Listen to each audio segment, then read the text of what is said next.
Greetings, brothers. This is another document that can be found on Google, or you can click in the bottom description on the link, and you'll get a copy of it.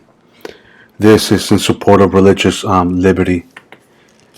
Memorandum for all executive departments and agencies from the Attorney General, subject federal law protections. The President has instructed me to issue guidance interpreting religious liberty protections in federal law as appropriate. Executive Order Number 13798, subsection 482, Federal Regulations 21675, dated May 4th, 2017. Consistent with that instruction, I'm issuing this memorandum and appendix to guide all administrative agencies and executive departments in the execution of federal law. Principles of religious liberty. Religious liberty is a foundational principle of enduring importance in America, enshrined in our Constitution and other sources of federal law. As James Madison explained in the memorial, the free exercise of religion is, in its nature, an unalienable right, because the duty owed to one's Creator is precedent, both in order of time and in degree of obligation, to the claims of civil society. Religious liberty is not merely a right to personal religious belief of even to worship in a sacred place. It also encompasses religious observance and practice, except in the narrowest circumstances. No one should be forced to choose between living out his or her faith and complying with the law. Therefore, to the greatest extent practicable and permitted by law, religious observance and practice should be reasonably accommodated in all government activity, including employment, contracting, and programming. The following 20 principles should be guide administrative agencies and executive departments in carrying out this task. These principles should be understood and interpreted in light of the legal analysis set forth in the appendix to this memorandum. Religious liberty is enshrined in the text of our Constitution and in numerous federal statutes. It encompasses the right of all Americans to exercise their religion freely without being coerced to join an established church or to satisfy a religious test as a qualification for public office. It also encompasses the right of all Americans to express their religious beliefs, subject to the same narrow limits that apply to all forms of speech. In the United States, the free exercise of religion is not a mere policy preference to be treated against other policy preference. It is a fundamental right. 2. The free exercise of religion includes the right to act or abstain from action in accordance with one's religious belief. The Free Exercise Clause protects not just the right to believe or the right to worship, it protects the right to perform or abstain from performing certain physical acts in accordance with one's beliefs. Federal statutes, including the Religious Freedom Restoration Act of 1993, RFRA, supports that protection, broadly defining the exercise of religion to encompass all aspects of observance and practice, whether or not central to or required by a particular religious faith. Americans do not give up their freedom of religion by participating in the marketplace, partaking of the public square, or interacting with government. Constitutional protections for religious liberty are not conditioned upon the willingness of a religious person or organization to remain separate from civil society. Although the application of the relevant protections may differ in different contexts, individuals and organizations do not give up their religious liberty protections by providing or receiving social services, education, or health care, by seeking to earn or earning a living, by employing others to do the same, by receiving government grants or contracts, or by otherwise interacting with federal, state, or local governments. 6. Government may not target religious individuals or entities for special disabilities based on their religion. 8. Government may not officially favor or disfavor particular religious groups, impose regulatory burdens on some denominations but not others. 10. The Religious Freedom Restoration Act of 1993 prohibits the federal government from substantially burdening any aspect of religious observance or practice unless imposition of that burden on a particular religious adherent satisfies strict scrutiny. RFRA prohibits the federal government from substantially burdening a person's exercise of religion unless the federal government demonstrates that application of such burden to the religious adherent is the least restrictive means of achieving a compelling governmental interest. RFRA applies to all actions by federal administrative agencies, including rulemaking, adjudication, or other enforcement actions, and grant or contract distribution and administration. RFRA does not permit the federal government to second guess the reasonableness of a religious belief. A governmental action substantially burdens an exercise of religion under RFRA if it bans an aspect of an adherent's religious observance or practice, compels an act inconsistent with that observance or practice, or substantially pressures the adherent to modify such observance or practice. Saturday substantially burdens the religious practice of those who, as a matter of religious observance or practice, do not work on that day.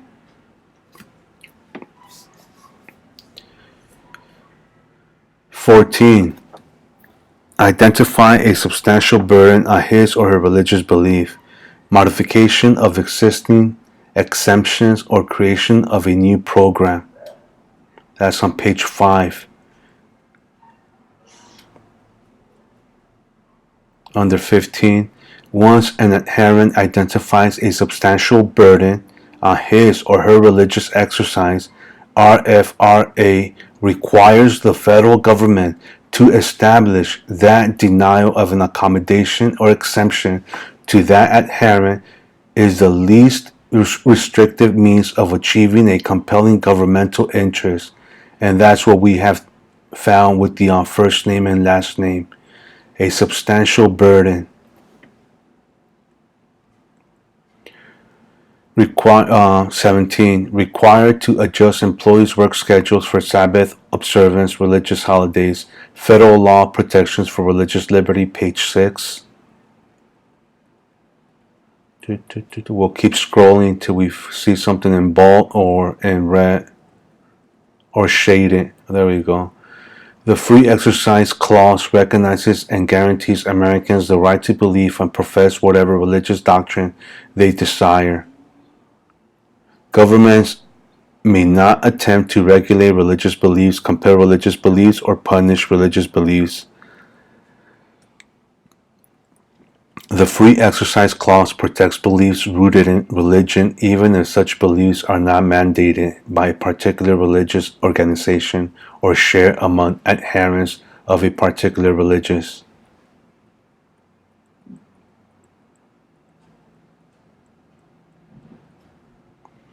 B. Establishment Clause. The Establishment Clause 2 protects religious liberty. It prohibits governments from establishing a religion and coercing Americans to follow it. Amen to that. Federal law protections for religious liberty. The considered judgment of the United States is that we are stronger through accommodation of religion than segregation or isolation of it. A. Religious Freedom Restoration Act of 1993.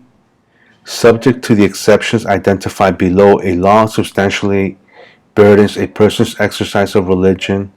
42 U.S.C. 2000 BB-1 if it bans an aspect of the adherent's religious observance or practice, compels an act inconsistent with the observance or practice, or substantially pressures the adherent to modify such observance or practice. The threat of criminal sanctions will satisfy these principles even when, as in Ordr, the prospective punishment is a mere $5 fine. 406 U.S.C. at 208,218, and the denial of or condition of the receipt of government benefits may substantially burden the exercise of religion under these principles. But a law that infringes, even severely, an aspect of an adherent's religious observance or practice that the adherent himself regards as unimportant or inconsequential imposes no substantial burden on that adherent, and a law that regulates only the government's internal affairs and does not involve any governmental compulsion on the religious adherent likewise imposes no substantial burden. Oops.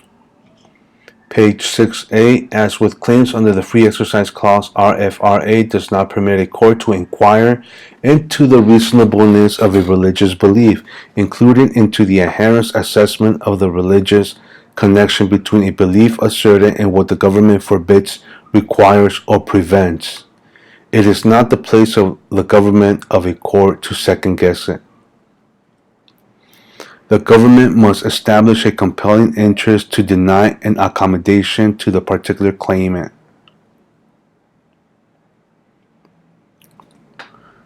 Indeed, the existence of exceptions for other individuals or entities that could be expanded to accommodate the claimant while still serving the government's stated interest will generally defeat a RFRA defense, as the government bears the burden to establish that no accommodation is viable. To incorporate religious adherents fully into society, Congress has recognized that it is not enough to limit governmental actions that substantially burdens the exercise of religion.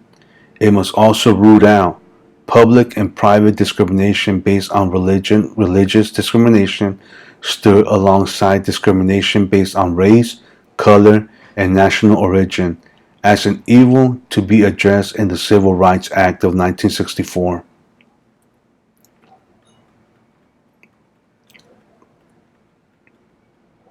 Is that it? Oh, there we go. Federal law protections for religious liberty to organizations that carry on only religious activities. Federal law protections for religious liberty. No organization may be discriminated against on the basis of religion or religious belief in the administration or distribution of federal financial assistance under social service programs.